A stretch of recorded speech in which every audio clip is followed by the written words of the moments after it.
nem direita e nem esquerda. A corrupção política contra a educação pública, ela acontece de norte a sul do país.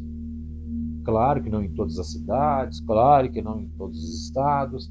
Há aí alguma reverência também em relação a quem tem responsabilidade com a coisa pública.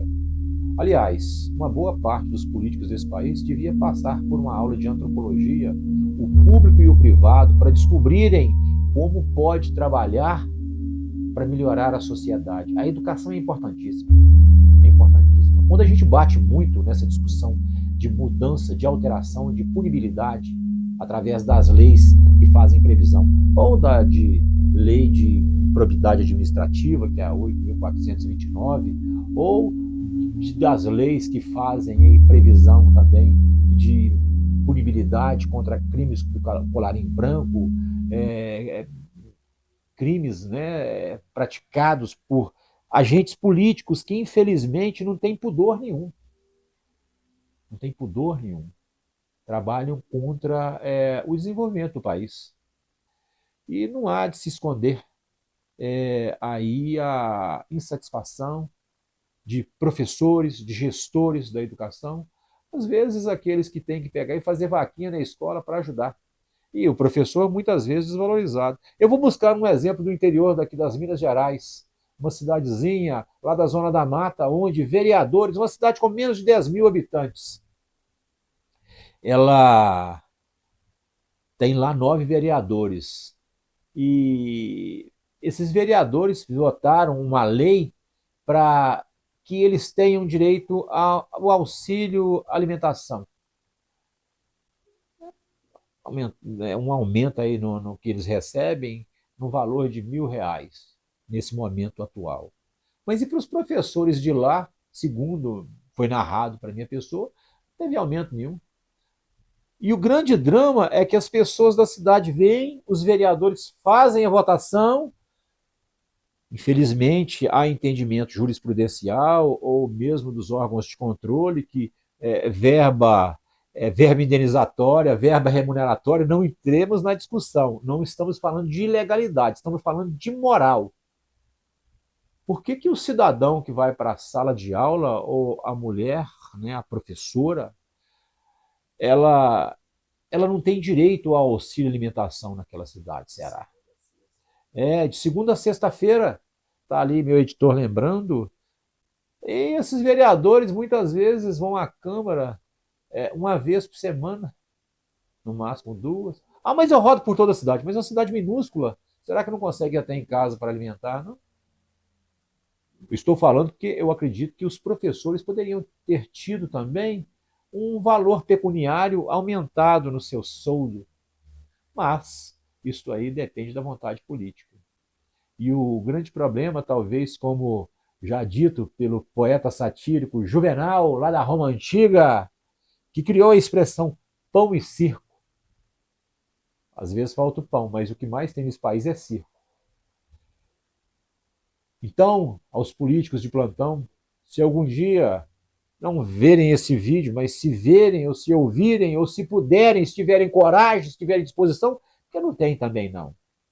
Criem leis que faça qualquer pessoa que queira ser político no Brasil pense não 2, mas 10 vezes antes de praticar qualquer crime de corrupção. Leis que iniciem penas com 20 anos de prisão aí por um desvio da educação. Estou falando uma pena mínima, tá? Pena mínima. Que esse político, se ele não puder ser banido da política, que ele fique minimamente, desviou da educação, 30 anos sem poder participar de qualquer concorrência política, de qualquer eleição, para qualquer cargo. E o comentário que fizemos aqui sobre a situação de acrescentar valores a salários de político, não é fazendo aí uma crítica que eles não devem comer. Claro que devem, mas antes de olhar para a barriga e para o bolso deles, eles deveriam olhar também para a sala de aula. Eles deveriam olhar para a educação que, infelizmente, já por muitos anos tem sido esquecida. Que sejam lembrados os professores, que sejam lembrados os políticos. mas que sejam valorizados os professores tanto quanto os políticos. Deputado federal ganhando quase 50 mil conto, senador ganhando quase 50 mil reais, e muitos professores pelos cantões do Brasil ganhando aí, às vezes, um valor a menor de que 10% desse valor, é vergonhoso. Que o Brasil cresça, que ele lembre que a cultura, a arte e a educação são importantes para o desenvolvimento. Deixamos a palavra para quem convive com a busca por fazer justiça contra corrupto. Que os promotores de justiça mantenham a coragem e a dignidade de continuar em seus caminhos, porque não é fácil você tentar punir alguém que praticou um ato que fere uma sociedade e ver que aquele ali pôde... Decisão e respondem em liberdade. Eles não acreditam na prisão. Até a próxima. Hoje, muito obrigado. Quantos gestores a gente vê preso por desvio de recurso público? Fábio Oliveira foi o promotor responsável pelas investigações de todos esses ex-prefeitos. Lidiane, Maurinete e Manuel perderam os direitos políticos por 8 anos. A gente sempre tentava buscar que o próximo viesse cumprir um governo de forma decente, mas infelizmente não cumpria e a gente tinha que afastar novamente o novo gestor. Já ficar esperando a vez deles entrarem já para se corromper, para poder sugar o dinheiro que tinha em Bom Jardim. Era um absurdo. Em nota, a defesa de Lidiane Leite disse que a grande maioria dos processos já foi arquivada, que existem processos a serem julgados e outros que ainda estão em fase de recurso e que considera que não há nenhuma pena a ser cumprida. A defesa de Manuel da Conceição Pereira Filho negou que ele tenha utilizado o cargo para obter vantagens. Disse que ele sofreu pressão política e foi induzido a assinar documentos e que exerce o direito de defesa com serenidade e lealdade. A defesa de Francisco Alves Araújo disse que ele foi afastado do cargo por causa de processos marcados pelos grupos políticos que travam uma guerra na cidade e que responde com serenidade às ações judiciais. Também tentamos contato com a defesa de Maurinete Gralhada, mas não tivemos retorno. A situação da corrupção, principalmente na área escolar, é terrível. É um destruidor de sonhos, infelizmente. A escola do meu sonho é que tem carteiras novas. Político corrupto que desvia dinheiro da educação, eles ficam muito tempo presos? Que se saiba, não. Qual notícia que você tem de político preso aí muito tempo?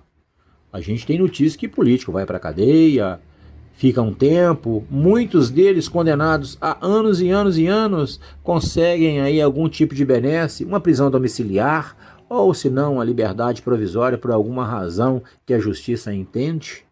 E a gente não discute isso, que a justiça, quem aplica conforme as leis. Quem faz as leis são os políticos. E as leis que fazem previsão de punição para político corrupto é leniente. São leis benéficas. As cadeias não estão cheias de político. Está cheia de gente pobre, fudida. Ladrão de galinha está ali. Agora, político corrupto não. Ele está nos seus palacetes, nos seus espaços de luxo e sangrando o país aonde não deveria, que é muitas vezes na educação e na saúde. São áreas essenciais. Pensei que a lei era igual para todos, mas eu vejo que não. Parece que eles têm privilégios. Talvez em Marte ou em países desenvolvidos. Acredito que a lei que prevê punição para político corrupto, lá em Ruanda, que é um país tão pobre, ela é bem mais rigorosa que no Brasil. Mas não adianta o país falar que tem riquezas. O que importa é como que ele aproveita essas riquezas. E político corrupto tem que feder na cadeia como qualquer bandido comum.